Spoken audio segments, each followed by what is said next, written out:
El tema del divorcio se ha hecho inaplazable en una sociedad donde el número de divorcios ha alcanzado proporciones epidémicas.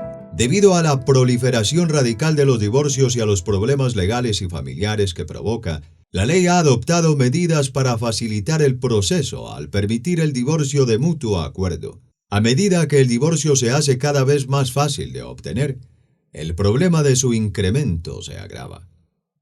La Biblia no lo trata de manera superficial.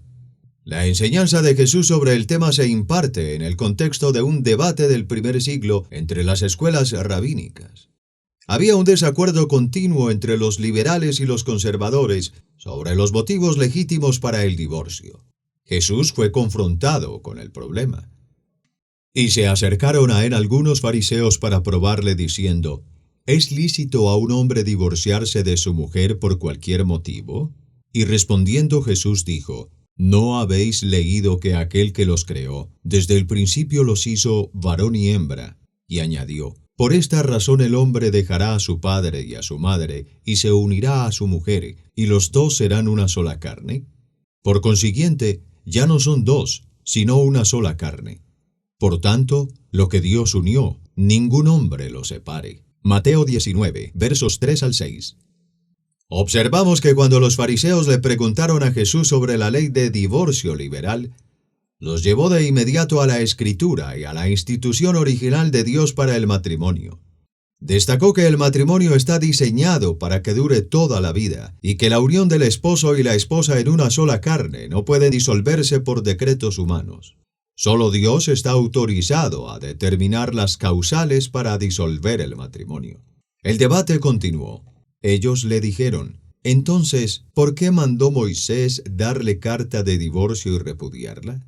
Él les dijo: Por la dureza de vuestro corazón, Moisés os permitió divorciaros de vuestras mujeres, pero no ha sido así desde el principio.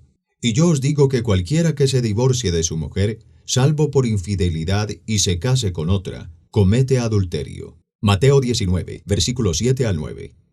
Si miramos de cerca la respuesta de Jesús, vemos que contradijo la interpretación de los fariseos en cuanto a la ley del Antiguo Testamento.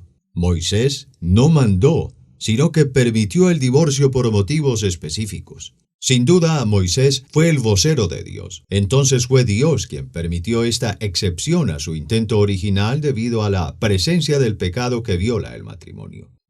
Jesús les recordó que incluso este permiso fue otorgado únicamente por causa del pecado, la dureza del corazón, y como tal no invalidaba la intención original del matrimonio. Luego Jesús se pronunció sobre el asunto, al prohibir el divorcio excepto por causa de inmoralidad sexual. Sus palabras enigmáticas sobre el volver a contraer matrimonio y el adulterio deben entenderse en relación con los divorcios nulos e ilegítimos. Si se concede el divorcio donde Dios no lo hace, entonces la pareja sigue casada a los ojos de Dios. Por lo tanto, el contraer matrimonio con una persona que se ha divorciado ilegítimamente constituye entrar en una relación de adulterio. Posteriormente, Pablo extendió el permiso para divorciarse en el caso de que el creyente haya sido abandonado por el no creyente. 1 Corintios 7, versículos 10 al 15.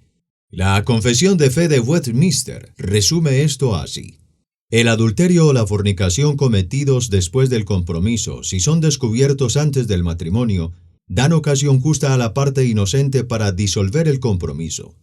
En el caso de adulterio después del matrimonio, es lícito para la parte inocente presentar demanda de divorcio y después del divorcio casarse con otra persona como si la parte ofensora estuviese muerta.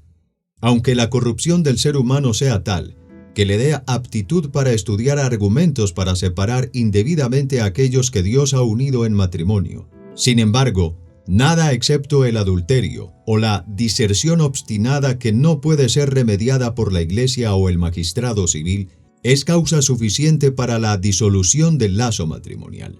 Si este fuese el caso, debe observarse un procedimiento público y ordenado, y las personas involucradas en esto no deben ser dejadas a su propia voluntad y discreción en su propio caso.